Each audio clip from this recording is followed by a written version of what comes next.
महोदय राठौर साहब मेरा नाम ले रहे हैं। अध्यक्ष जी, जब आपने मेरी सीट में बदलाव किया, मैं सुबह 11:15 बजे हाउस के अंदर आया और सीट को यहाँ पर पाया।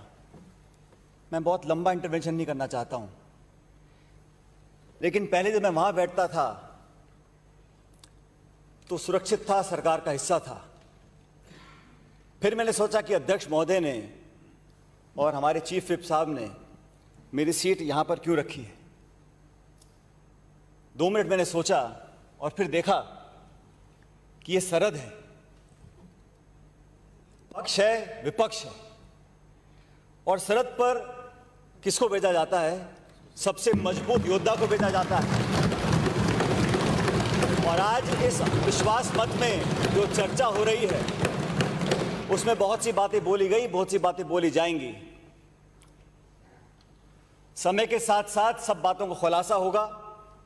आज मैं भाषण देने के लिए खड़ा नहीं हुआ हूं अध्यक्ष महोदय, लेकिन मैं इतना कहना चाहता हूं, जो कुछ कहना था, सुनना था, चाहे मैं हूं चाहे मेरा कोई साथी हो, हम लोगों ने जिस डॉक्टर के पास अपने मर्ज को बताना था वो बता दिया।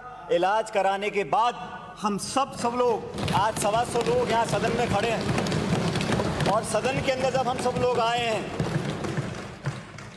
तो कहने सुनने वाली बातों को परे हटकर आज वास्तविकता पर ध्यान देना पड़ेगा। धरातल पर जब हमने संकल्प लिया, बैठकर बातें करी, सारी बात खत्म कर आज सदन में जब प्रवेश किया है, तो इस सरहद पर कितनी भी गोलाबारी हो, हम सब लोग और मैं कवच और ढाल, गदा और भाला बनकर यहां पर सुरक्षित रखूंगा। मैं आपको बताना चाहता हूं। आपको बहुत बहुत मुबारक हो, आपकी गदा, आपका कवच, और इस कवच को पहनाने में जिन्होंने आपका ये हालत की, मैं समझता हूं, मैं समझता हूं जिंदा कौमें 5 साल इंतजार नहीं किया करती।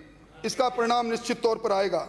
परंतु मुझे तकलीफ इस बात की है, मैंने जिस एफआईआर का जिक्र किया, उस एफआईआर में जिस दिन एफआईआर दर्ज होती है उसी दिन नोटिस जारी होता है। मुख्यमंत्री जी एक नोटिस अपने नाम लेते हैं, डिप्टी चीफ मिनिस्टर को मिलता है, और 16 विधायकों को खोजने के लिए एसओजी निकल पड़ती है।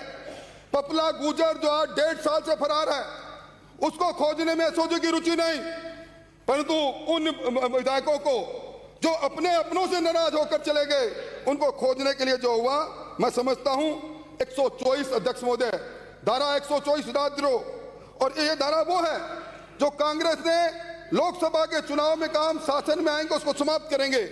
आपने उस धारा का जिस प्रकार दुरुपयोग किया है राजस्थान के इतिहास में, राजस्थान इसको भूल नहीं सकता अध्यक्ष महोदय। और मैं अंत में यही कहूंगा अध्यक्ष महोदय, वैसे मैं बोलना चाह रहा था अध्यक्ष महोदय कुछ बातें और मैं कहना चाह रहा था, महेश जोशी जी ने जो एफआईआर दर्ज कराई और जो टेलीफोन के साथ जो ऑडियो क्लिप दी, मैं समझता हूं ये ऑडियो क्लिप जो 9829620202 Lokesh Sharma OSD to chief minister, अगर ऑडियो को रिकॉर्ड कर क्योंकि फर्जी रिकॉर्डिंग हुई है, हमारी निजता पर हमला हुआ है, हमें जो संविधान के अंदर मौलिक अधिकार मिला है उस पर हमला हुआ है। टेलीफोन को टेप करके और उस टेलीफोन के आधार पर एसओजी के माध्यम से 1-2 नहीं 3-3 4-4 एफआईआर दर्ज कराई जाए। मैं समझता हूं ये दहशतगर्दी का वातावरण जो तैयार हो रहा है राजस्थान के अंदर, ये दहशतगर्दी का वातावरण लोकतंत्र को नष्ट कर देगा। लोकतंत्र की बात करने वाले लोग ये भूल गए, लोकतंत्र 5 सितारा होटल में पलवित नहीं होगा। लोकतंत्र 5 सितारा होटल में पलवित नहीं होगा। लोकतंत्र राजस्थान के गांव और ढाणी में पलवित होगा, और जिस दिन उसके हाथ में आएगा तो वोट की चोट से आपको बता देगा शासन करने में असली हकदार कौन थे। अध्यक्ष महोदय, आपने मुझे बोलने का समय दिया, धन्यवाद।